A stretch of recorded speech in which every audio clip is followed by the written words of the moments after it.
Today is the 50th anniversary of the Beatles' arrival in America. Everything changed 50 years ago today. Next week is the 50th anniversary of their first U.S. concert, which was right here in Washington. You know everything about the Beatles, don't you? Almost. You do. This week we've been looking back at all those milestones, but tonight's something a little different. A little look at mega fan Tony's personal, amazing collection of Beatles memorabilia. Here you go.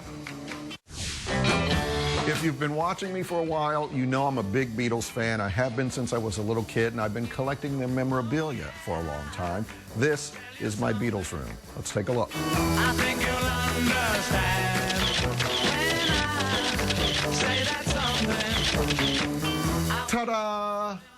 This is the collection. Probably among my most prized possessions, a set of Beatles autographs signed in the 60s when they were a group together all in one piece of paper. That's pretty rare, pretty valuable, so that has a place of honor. I've been extremely lucky over the years to have been able to meet Paul McCartney on a couple of occasions, talk to him. Ringo Starr I interviewed when I was at Good Morning America several times. We became very friendly, which is wonderful. A picture with Julian Lennon, John Lennon's first son. George Martin, who I got to meet and talk to. He was the Beatles producer.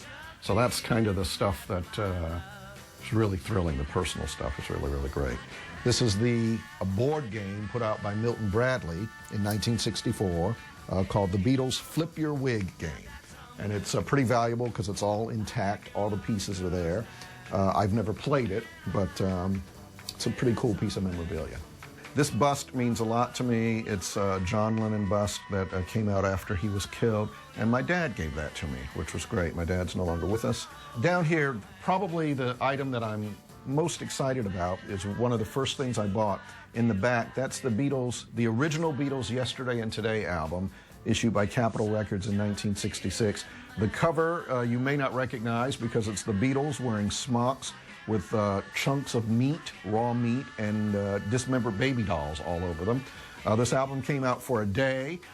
Disc jockeys, record store owners protested and said this is disgusting, and Capitol went back in, recalled the album, and in many cases pasted over this cover on top of that because people were appalled by it so much, and this is the one that everyone came to know. On the bottom shelf, because I got to know Ringo, that's my Ringo shelf. When my son was born, Ringo and his wife sent a huge display of flowers, which was absolutely beautiful.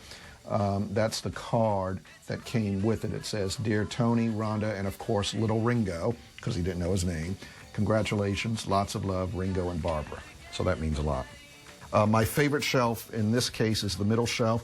I loved all the lunch boxes that came out in the 60s. I had a Batman lunchbox. I think I had a James Bond lunchbox. I did not have Beatle lunchboxes. I have them now. One of the things that I bought most recently that I'm very, very excited about, if you're of my age, you may remember Colorforms. Well, there was a Beatles Colorform set, and I've always wanted one because I loved Colorforms, and I finally found one. This was about 2 years ago, and it has all the pieces, so that's pretty cool. These are the Beatles bobblehead dolls from the 1960s, and an authentic Beatles wig from 1964, still wrapped in its packaging from back then. Cheesy, but cool. This jacket, this is made by a friend of mine named Russ Lease. He creates or makes jackets and clothing that are exact replicas, right down to the fabric and the buttons and everything. This is an exact replica of Paul's jacket that he wore at Shea Stadium in 1965, including the Wells Fargo agent badge that he and the other Beatles were given. So that is real cool. Not an original, but an exact replica. You think you've lost your love when I saw her yesterday.